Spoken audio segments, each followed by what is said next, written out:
Hi friends, ఎలా ఉన్నారు? నేనైతే చాలా బాగున్నారు. మీరైతే ఎలా ఉన్నారో కామెంట్ సెక్షన్లో కామెంట్ చేయండి. ఈరోజు మనము ఆలూ నగెట్స్ ఎలా తయారు చేసుకోవాలో చూద్దాం. దానికన్నా ముందు మీరు ఇంతవరకు నా ఛానల్ కనుక సబ్స్క్రైబ్ కనుక చేసుకోకపోతే యూట్యూబ్లోకి వెళ్ళి ఆరోగ్యమస్తు తెలుగు వీడియోస్ అని టైప్ చేస్తే నా ఛానల్ వస్తుంది. సబ్స్క్రైబ్ చేసుకోండి. పక్కనే ఉన్న బెల్ ఐకాన్ని క్లిక్ చేస్తే మీకు నోటిఫికేషన్ వస్తాయి. లైక్ చేయండి, షేర్ చేయండి, కామెంట్ చేయండి.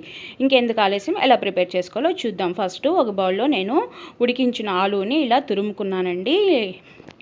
నేను ఆలూని ఒక 2 తీసుకున్నాను. తర్వాత చీజు ఇట్లా తురుముకున్నాను. చీజ్ని కూడా ఒక చిన్న కప్పు దాకా వేసుకుంటున్నాను. బ్రెడ్ క్రమ్స్ మిక్సీకి వేసేసుకొని బ్రెడ్స్ని క్రమ్స్ లాగా తయారు చేసుకుంటున్నాను. బ్రెడ్ క్రమ్స్ లాగా తయారు చేసుకున్నాను. దాన్ని నేను ఒక 6 స్పూన్ల దాకా వేసుకుంటున్నాను దీంట్లో. తర్వాత దీంట్లో కార్న్ ఫ్లోరు ఒక 2 స్పూన్లు వేసుకుంటున్నానండి. మనకి క్రిస్పీగా వస్తాయి అందుకని. తర్వాత తగినంత ఉప్పు వేసుకుంటున్నాను. అట్లాగే మిరియాల పొడి 1 spoon, mixed herbs 1 spoon, chilli flakes 1 spoon వేసేసుకొని బాగా కలుపుకోవాలి. మనము నీళ్ళు కానీ ఏమి వేయకుండానే మనకి ఆలూలో కొంచెం వాటర్ కంటెంట్ ఉండిద్ది కదా, దాంతోనే మనం కలుపుకోవాలండి. ఈ రకంగా మనము కలిపి పక్కన పెట్టుకోవాలి ఒక 10 నిమిషాలు. ఈలోపు మనము కార్న్ ఫ్లోర్ని ఒక 2 స్పూన్ల దాకా ఒక కప్పులోకి తీసుకొని కొంచెం వాటర్ వేసేసుకొని మనం కొద్దిగా జారుడుగా కలుపుకోవాలి. ఈ రకంగా చూపించిన విధంగా కలుపుకోండి. దీంట్లో కొంచెం ఉప్పు, మిక్స్డ్ హర్బ్స్, అలాగే చిల్లీ ఫ్లేక్స్ కూడా వేసేసుకొని బాగా కలిపి పక్కన పెట్టుకోవాలి. చూసారు కదా, ఈ రకంగా మనం కలిపి పక్కన పెట్టుకోవాలి. ఈలోపు మనకి పిండి కూడా బాగా నానింది.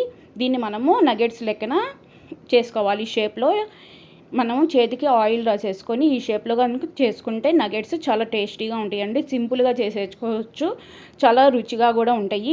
ఈ రకంగా మనం అన్నీ చేసేసుకొని పక్కన పెట్టుకోవాలి. తర్వాత ఒక ప్లేట్లోకి బ్రెడ్ క్రమ్స్ కూడా ఒక 3 స్పూన్ల దాకా తీసుకోండి. తర్వాత ముందుగా మనం ప్రిపేర్ చేసుకున్న నగెట్స్ని ముందుగా మనం లిక్విడ్ తయారు చేసుకున్నాం కదా, ఆ లిక్విడ్లోకి స్పూన్తో ఈ రకంగా మనం కలుపుకోవాలి. తర్వాత బ్రెడ్ క్రమ్స్లోకి ఒక్కొక్కటి వేసేసుకొని ఆ బ్రెడ్ క్రమ్స్ ఈ నగెట్స్కి అంతా పట్టేటట్టు స్పూన్తో స్ప్రెడ్ చేసుకోండి. ఈ రకంగా మనం తయారు చేసుకొని ఒక ప్లేట్లోకి అన్ని నగెట్స్ని తీసుకోవాలి. ఇలా నగెట్స్ అన్నీ మనము ప్లేట్లోకి తీసుకున్న తర్వాత ఒక 10 నిమిషాల పాటు ఫ్రిడ్జ్లో పెట్టుకుంటే మనం ఆయిల్లో వేసినప్పుడు ఆ బ్రెడ్ క్రమ్స్ అనేది రాలిపోకుండా ఉంటుందండి. ఇట్లా మనం పక్కన పెట్టుకోవాలి. ఒక 10 నిమిషాలు ఆగిన తర్వాత బండిలో నూనె పెట్టుకొని హీట్ అయిన తర్వాత తయారు చేసుకున్న నగెట్స్ని డీప్ ఫ్రై చేసుకోవాలి. చూసారు కదా, ఈ రకంగా మనము ఈజీగా ఇంట్లోనే ఆలూ నగెట్స్ అనేది తయారు చేసుకున్నాము. ఈ రకంగా మనకి గోల్డెన్ బ్రౌనిష్ కలర్ వచ్చేదాకా వేయించుకోవాలి. వేయించుకొని సర్వింగ్ ప్లేట్లోకి తీసుకొని సర్వ్ చేసుకోవటమే. దీన్ని కనుక సాస్తో తింటే చాలా చాలా టేస్టీగా ఉండిద్దండి. మీరు కూడా ట్రై చేసి చూడండి. ఎలా ఉన్నాయో కామెంట్ సెక్షన్లో కామెంట్ చేయండి. ఈజీగా ప్రిపేర్ చేసుకోవచ్చు. లాస్ట్న కొత్తిమీరతో గార్నిష్ చేసేసుకోండి. మీకు కనుక నచ్చినట్టయితే లైక్ చేయండి, షేర్ చేయండి, కామెంట్ చేయండి. Thank you friends. మళ్ళీ నెక్స్ట్ వీడియోలో మళ్ళీ కలుద్దాం. బాయ్.